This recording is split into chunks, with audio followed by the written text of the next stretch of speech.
Assalamualaikum warahmatullahi wabarakatuh. Pada kesempatan kali ini kita akan membahas soal UTS Statika tahun 2020-2021. Oke, untuk soal yang pertama itu menentukan komponen T dan komponen N dari gaya 50 Newton pada gambar di samping.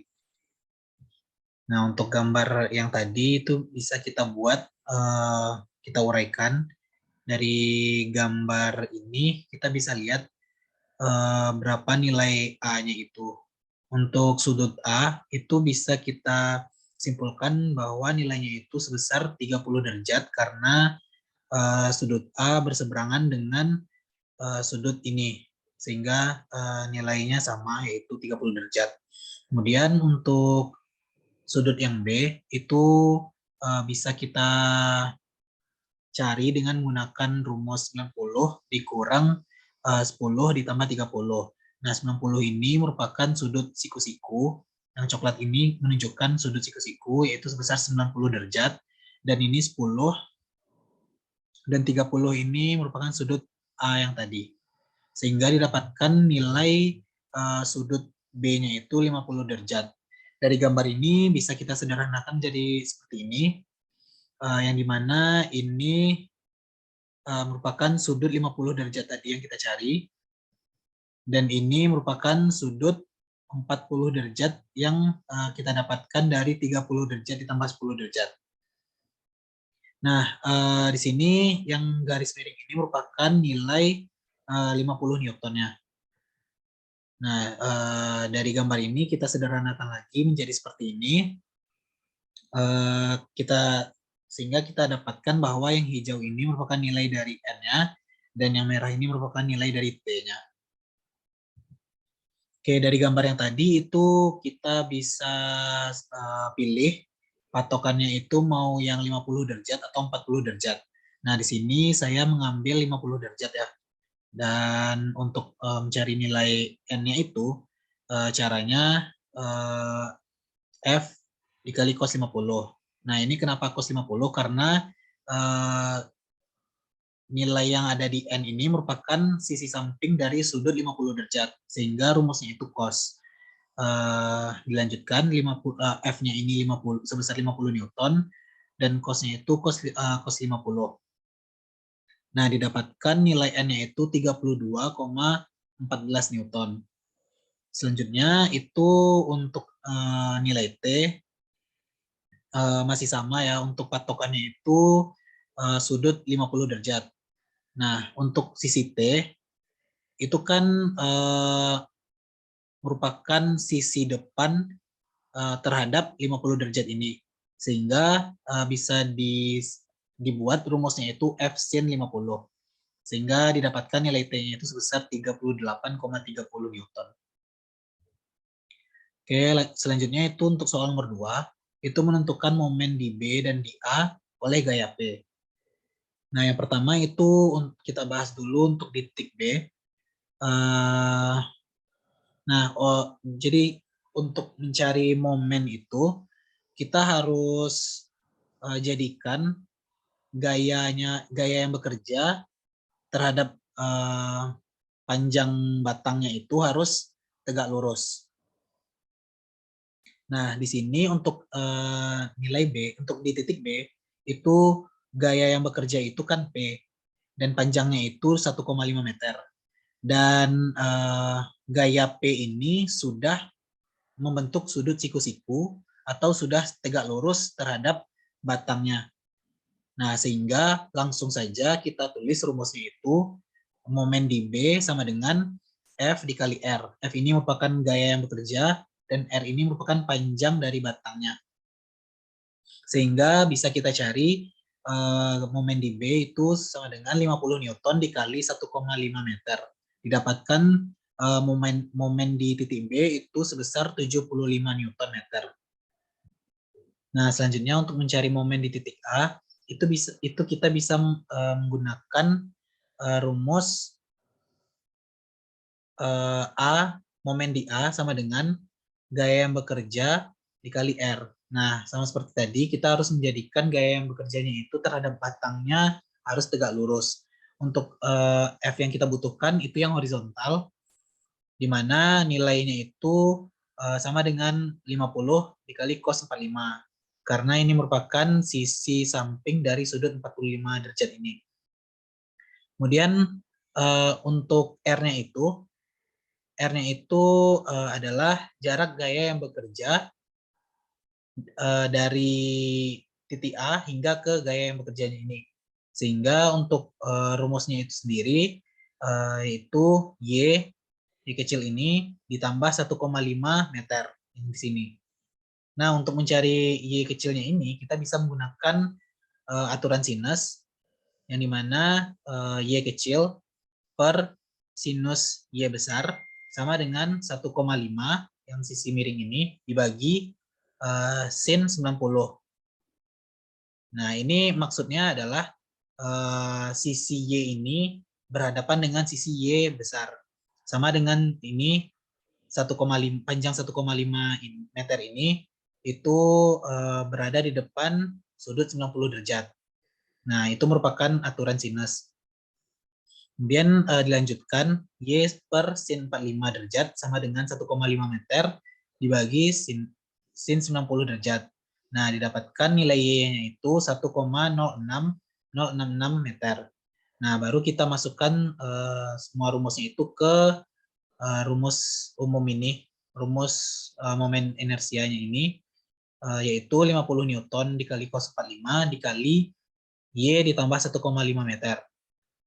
Nah, itu kita kalkulasikan sehingga didapatkan nilai momen yang ada di A itu sebesar 90,533 Newton meter. Baik, selanjutnya pembahasan soal nomor 3. Pertanyaannya yaitu tentukan posisi jarak dari garis kerja gaya F ke titik B dan gaya yang bekerja di titik B yang membuat kondisi setimbang. Masuk kita kepada pembahasan. Nah, di sini pada gambar saya menambahkan dua pasang gaya, yaitu menggantikan momen couple pada titik A, di mana gaya ini saya beri warna merah. Nah, selanjutnya itu untuk jarak dari garis kerja gaya F ke titik B menggunakan rumus momen couple, yaitu M sama dengan F dikali A,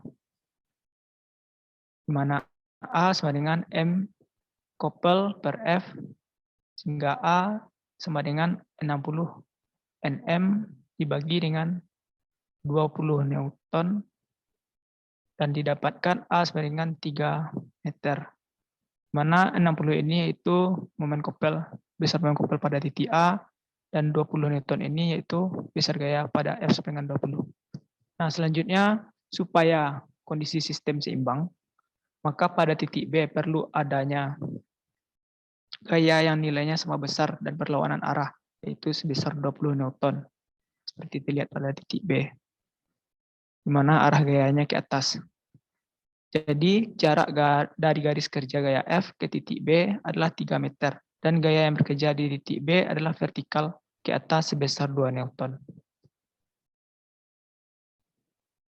Selanjutnya kita masuk ke soal nomor 4. Yaitu tentukan reaksi tumpuan di titik A dan juga titik B. Kita masuk kepada pembahasan. Pertama itu kita bikin dulu diagram benda bebas. Di mana di sini seperti yang kita ketahui ada dua tumpuan pada sistem. Nah, yang pertama itu ada tumpuan pin atau sendi. Yang kedua ada tumpuan roller. Nah, pada tumpuan pin ini atau sendi ini mampu menahan gaya pada arah vertikal dan juga arah horizontal. Pada tumpuan roll itu mampu menahan gaya pada arah vertikal ke atas atau ke bawah. Nah, selanjutnya pada gaya F juga saya uraikan di sini menjadi komponen gaya Fy dan juga gaya Fx. Selanjutnya kita masuk ke pembahasan, yaitu asumsinya untuk arah gaya ke atas kita asumsikan positif, arah gaya ke kanan kita asumsikan positif, dan arah momen searah jarum jam kita asumsikan juga positif. Nah, pertama itu kita mencari nilai Fx, mana Fx ini sama dengan F dikali dengan cos 30 derajat. Karena nilai sudutnya itu 30 derajat, sehingga kita dapatkan fx sama dengan setengah akar 3 dikali f. Selanjutnya untuk komponen fy sama dengan f dikali sin 30. Sehingga kita dapatkan fy sama dengan setengah f. Nah, selanjutnya untuk mencari reaksi tumpuan pada titik AX, di mana sigma fx sama dengan 0. Jadi total gaya yang bekerja pada fx sama dengan 0. Nah, di mana gaya yang bekerja pada fx ada dua, itu gaya pada titik AX ditambah juga dengan gaya pada komponen fx sama dengan 0. Selanjutnya AX sama dengan min fx. Seperti yang kita ketahui, fx ini sama dengan setengah akar 3 kuadrat. Setengah akar 3F. Sehingga AX nilainya sama dengan minus setengah akar 3F. Di mana nilai minus ini menunjukkan bahwa arah gaya vertikal, arah gayanya itu horizontal ke kiri. Selanjutnya untuk mencari nilai pada titik B, di mana sigma momen A sama dengan 0. Seperti yang kita ketahui ada 3 gaya yang bekerja pada momen A. Yang pertama itu fx dikali L dikurang fy dikali L dikurang B dikali 2L sama dengan 0. 2L dikali B sama dengan fx dikali L dikurang fy dikali L, sehingga kita dapatkan B sama dengan fx dikurang fy per L. Sehingga kita sederhanakan lagi, seperti yang kita ketahui, fx ini sama dengan setengah akar 3F dan fy sama dengan setengah F. Sehingga nilai B sama dengan buka kurung setengah akar 3F dikurang setengah F dibagi dengan L. Selanjutnya untuk mencari reaksi tumpuan pada titik AY, sigma MB sama dengan 0. AY dikali 2L ditambah FY dikali L dikurang AX dikali L sama dengan 0. Sehingga 2L dikali AY sama dengan AX dikali L dikurang FY dikali L. Sehingga kita dapatkan nilai AY sama dengan AX dikurang FY dibagi dengan L. Sehingga setelah kita sederhanakan didapat nilai tumpuan pada AY sama dengan minus setengah akar 3F ditambah setengah F per L. Setelah kita lakukan perhitungan, maka didapatkan reaksi tumpuan di titik A, yaitu AX sama dengan minus setengah akar 3 dikali F. Sedangkan AY sama dengan AY sama dengan minus buka kurung setengah akar 3F ditambah setengah F tutup kurung dibagi L. Nah, nilai minus ini menandakan bahwa arah gaya itu berlawanan dengan arah asumsi yang kita tetapkan sebelumnya. Nah, seperti pada X minus setengah akar 3F berarti arah gayanya ke kiri. Nah, untuk AY minus nilai minus ini menunjukkan bahwa arah gayanya ke bawah. Selanjutnya untuk reaksi tumpuan di B, yaitu B sama dengan setengah akar 3F dikurang setengah F per L. Oke, mungkin itu pembahasan ini soal merempat. Karena pembahasan soal merempat sudah selesai, maka seluruh pembahasan soal pada soal statika tahun 2021 ini sudah selesai semuanya. Terima kasih atas perhatiannya. Saya akhiri dengan Assalamualaikum warahmatullahi wabarakatuh.